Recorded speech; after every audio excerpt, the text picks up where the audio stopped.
All of us drag around a bag of rocks. It's invisible.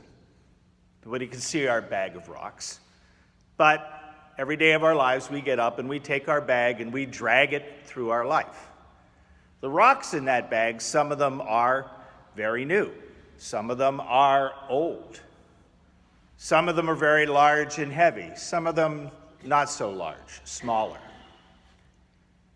Those rocks represent all the hurts, relationships, all the things that have happened in our lives, the things that have not gone well, the things that we're sorry for. And like I said, some of them may be very old. They may be something that happened to us in high school. Or they may be something as very fresh as what happened to us on our drive to church today, from this morning. And we carry those angers and hates and resentments around with us. And sometimes when we're not miserable enough, we'll pull one of those rocks out and examine it. We'll be reminded of something that didn't go well. And I have a friend who's a psychologist, and she calls it playing a tape. She says, you play that tape in your head till you wear a groove in your head, because you go over and over and over that event until, saying, if I had said this, or if I had done that, or I shouldn't have let them do that to me. And we do that, and we simply make ourselves miserable by dragging those things around.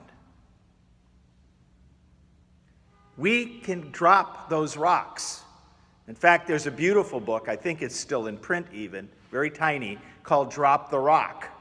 And that's exactly what it's about. It's about letting those things go and dropping them. And there's ways to do it. One way is the confessional back there, our reconciliation room, to come in and seek reconciliation. In other cases, it may be as simple as saying, I'm sorry to somebody, to reconcile with them directly. It may be as simple as telling them, you hurt me. They maybe didn't even know. But we're called to do those things, to reconcile ourselves, to drop those rocks, to quit dragging that stuff around with us and being sorry for something that happened, in high school or a year ago. There are whole families that are still doing that, right? They don't speak to each other. They still carry those angers and resentments around with them. They drag that bag of rocks. And nobody's going to say to the other one, I'm sorry. They've probably even forgotten whose fault it was. Now, what does that have to do with the story about the woman today?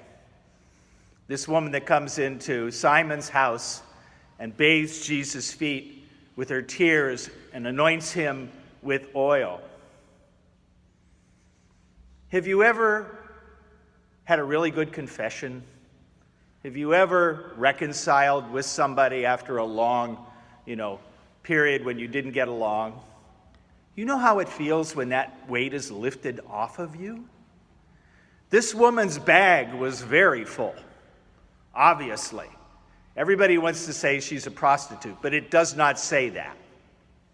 It simply says the woman that she was. Maybe she was poor or, didn't have a good reputation, but it doesn't say that she's a prostitute. But obviously, she had a very big bag of rocks. And what did she do with it? She left it at Jesus' feet, where we should leave ours. And she was so grateful for that, the relief that came from that. That's why she acknowledges Jesus in the way she does. Simon may not get it. Simon may not realize that his bag is big, or even bigger than hers. He doesn't get it. He doesn't realize of the saving power of Christ, of not only the power, but the relief that comes from being able to hand those things over. My brothers and sisters, I invite you to take a look at your bag of rocks. Are there people you need to talk to that you haven't spoken to? Are there people you need to say, I'm sorry to? Are there things that you need to forgive? Maybe things that people didn't even realize they did. Are there things that just aren't worth worrying about? Like the guy who ran the stop sign in front of me last night on the way home. I'm holding that one. I got to drop that one, right? But that's what we're called to do. Go to reconciliation. Give yourself some peace. And you will find the thankfulness, the relief, the tears will flow, and the weight will come off your shoulders, just as the woman in our New Testament reading today. Drop the rock. It's the only alternative that we have.